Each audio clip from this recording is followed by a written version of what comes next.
또는 리서치 디자인이라고 하잖아요. 논문에 아까 얘기한 틀에 체계에 맞춰서 본문부터 쓰지 말고 서술식으로 본문부터 주저리 짜릿게 해서 가봐야 안 된다니까요. 이 틀에 맞춰서 뭔가 아웃라인을 먼저 잡아야 돼요.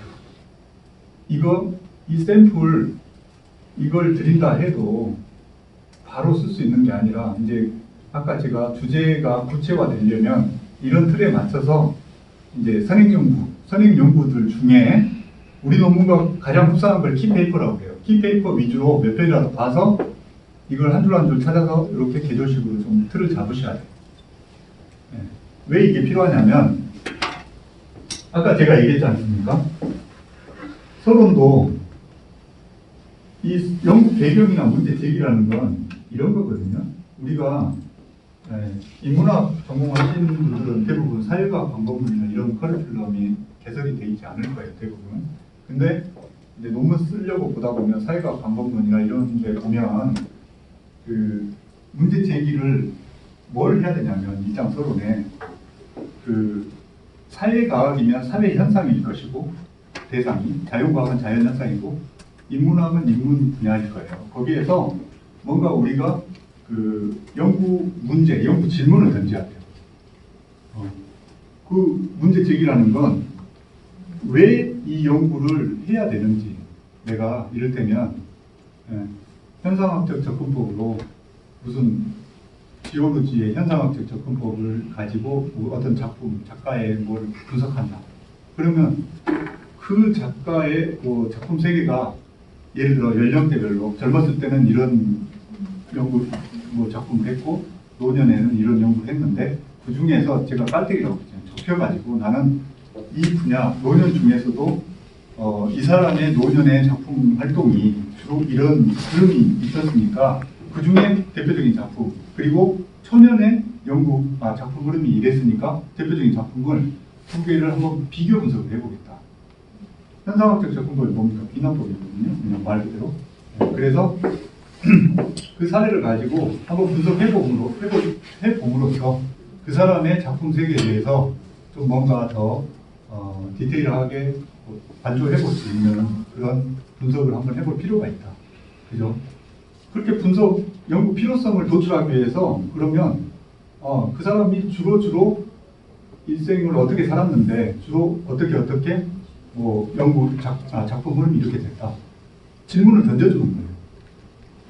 이를테면 여기 사례를 보면 이제 좀 인문학하고 다르게 이게 사회과학이긴 한데 좀 설명을 좀 쉽게 해드릴게요. 그 재작년인가 메르스라고 아시죠? 메르스?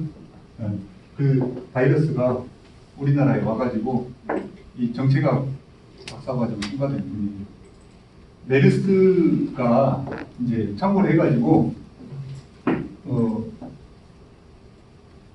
이 문제 제기는 그 당시에 이제 정책학이니까 정책 당국, 보건복지부나 질병관리부나 이를테면 그 정책학적으로 보면 완전한 정책 실패 사례거든요.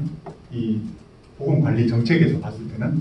그러면 처음에 바이러스가 뭔지도 몰랐고 환자가 어디 있는지 그리고 병원의 격리도 제대로 안 되고 뭐 협조도 안 되고 정책적으로 봐서는 실패 사례예요. 그러면 자 문제 제기는 전 세계적으로 이랬고 우리나라 이렇게 막 사람도 많이 죽고 밖에 뭐 마스크 쓰고 다니지도 못할 정도로 벌벌 떨게 만들고 막 그랬단 말이에요. 뒷북 치고 정책적으로 준비도 안 돼 있고 그 관료들이 뭘 했는지 그랬어요. 그래서 현황을 써주는 거죠. 팩트 위주로. 이런 사회과학은 아까 얘기했잖아요. 사회 현상에서 사회적 이슈가 되는 걸 다루는 거예요. 논문도 마찬가지예요. 물론 내 논문 하나가 완전한 솔루션은 아니지만 대안을 제시하고 시사점을 던져주는 거예요. 인문학 마찬가지예요.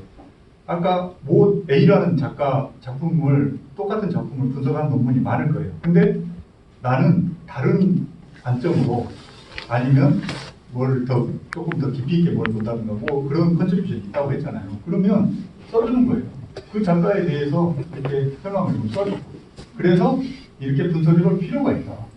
정책 당국에서 뭐 우왕좌왕하고 뭐 대응하고 관리하는 전략이나 패러다임 이런 게 전혀 없었기 때문에 앞으로 이런 일들이 계속 발생할 텐데 또 하면 안 되잖아요. 그래서 그 당시에 왜 원인이 뭐였고 이렇게 우왕좌왕하고 그런 정책 결정 과정, 뭐 방향이나 이런 게 없었기 때문에 그 원인을 한번 분석해보고 앞으로 전략을 수립할 수 있도록 뭔가 신청 분석해볼 필요가 있겠다. 그 정책 과정이나 이 사람들의 대응 자세나 이런 것들을.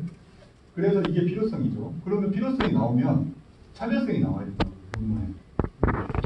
근데 차별성을 얘기하려면 아까 제가 얘기했듯이 기존에 이런 신종호흡기 증후군이라든지 이런 논문들이 주로 보면 연구 흐름을 보니까 맨날 바이러스가 어떻고 뭐 역학조사가 어떻고 의학적인 논문만 많지 정책적으로 접근한 논문은 하나도 없거든요.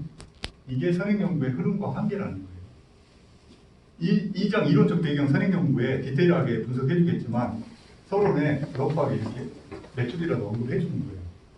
왜 해주냐면 우리 연구가 선행연구는 정책적으로 접근한 논문이 없어요. 그래서 우리는 이 의학적인 증후군인데 보건관리 정책적 측면에서 정책적으로 정책이 관리되고 의사결정하고 집행하는 관료들이나 이런 당국에서 의제 설정 과정, 결정 과정, 또 변동 과정 이런 걸 분석해봄으로써 우리의 이제 분석 결과가 앞으로 이제 뭔가 실무에서든 학술적으로도 우리 논문이 뭐 무조건 정답도 아니고 솔루션은 아니지만 그래도 뭔가 하나의 기초 자료로서 정책적 제도적 시사점을 하나라도 던져주는 거잖아요.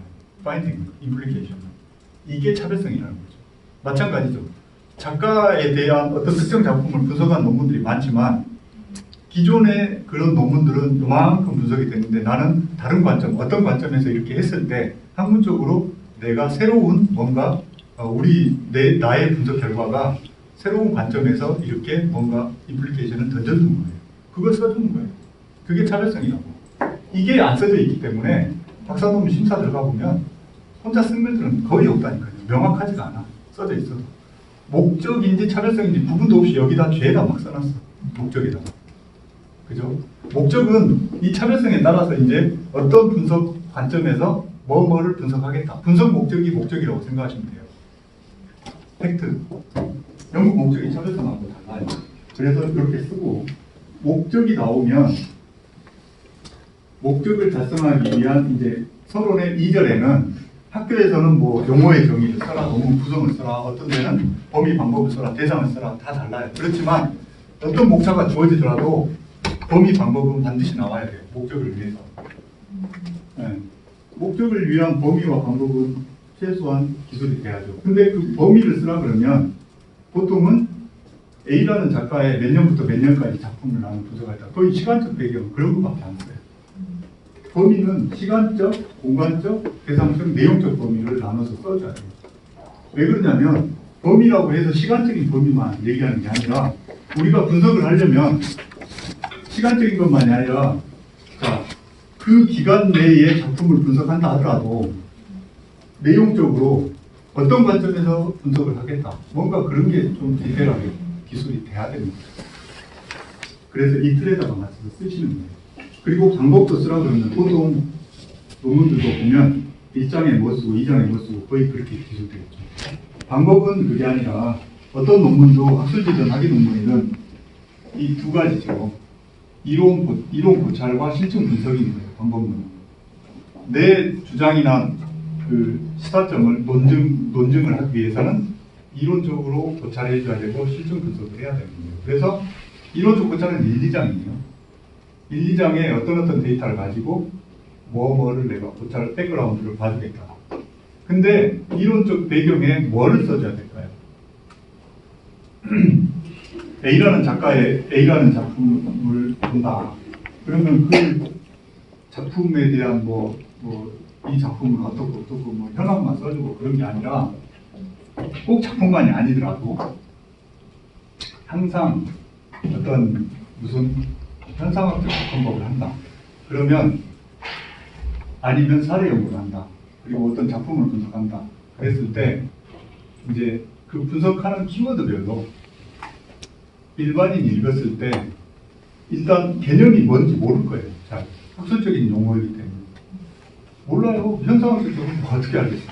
그러면 일단 제일 중요한 건 개념적 정의를 써줘야 돼요. 근데 이 개념적 정의라는 것도 한 세 가지로 나뉘어요. 학술적 개념적 정의, 법제도적 개념적 정의, 실무적 개념적 정의. 물론 인문학 쪽에서는 막 법제도적인 거, 실무적인 거는 별로 없겠죠, 거의. 근데 아까 얘기한 그런 비납법이든 현상학적법이든 사례연구든 아니면 문헌고찰이든 이런 것들이 다 학술적으로 분석하는 피고 모형이거든요. 그렇기 때문에 학자들이 얘기한 그 이제 논문을 읽다 보면 예를 들어서 어떤 현상학적 분석이다. 그러면 그 길을 주장하는 학자들이나 연구자들이 또는 개념적 정의나 또는 개념적 정의가 다 다르기 때문에 그 사람들의 개념적 정의에 따라서 구성 요소들이 다를 거예요. A라는 사람은 이렇게 정의했기 때문에 자기 정의에 따라서 그거를 분석하기 위해서는 그 분석 프레임워크라는 게 생기잖아요. 모형이 있잖아요. 그래서 구성 요소가 이렇게 구성된다고 써져 있어요. 그거를 소개해 줘야 되는 거예요. 이론적 고찰에서. 그리고 나서 이제 선행연구 검토는 아까 제가 얘기했듯이 개별적인 논문을 소개해 주는 게 아니라 우리 논문에 선행연구와 상대적으로 어떤 차별성이 있는가를 부각시키기 위해서 써주기 때문에 기존의 우리 주제에 관련한 연구에 일단 흐름과 경향을 좀 넉넉하게 자기가 주관적으로 읽었을 때 카테고라이징을 해서 흐름을 좀 써주고 거기에 따라서 대표적인 거 어떤 논문 핵심 결과가 어떻게 나왔다고 써주고 우리 논문과 공통점과 차별점이 뭐다 그렇게 써주시면 선행연구 검토는 그래야 됩니다. 그러면 이제 2장이 되고 이게 그래서 1장 서론만 하더라도 여기서 이 메모에 보시듯이 요 틀에 맞춰서 이제 쉽게 말해서 이걸 이렇게 한 줄씩이라도 두 줄씩이라도 와꾸를 짜놨잖아요. 긴 논문 보고. 그러면 본문은 이제 쉬워요. 본문은 여기다가 살만 붙이시면 돼요. 선행연구를 보면서 근데 선행연구 보는 여러분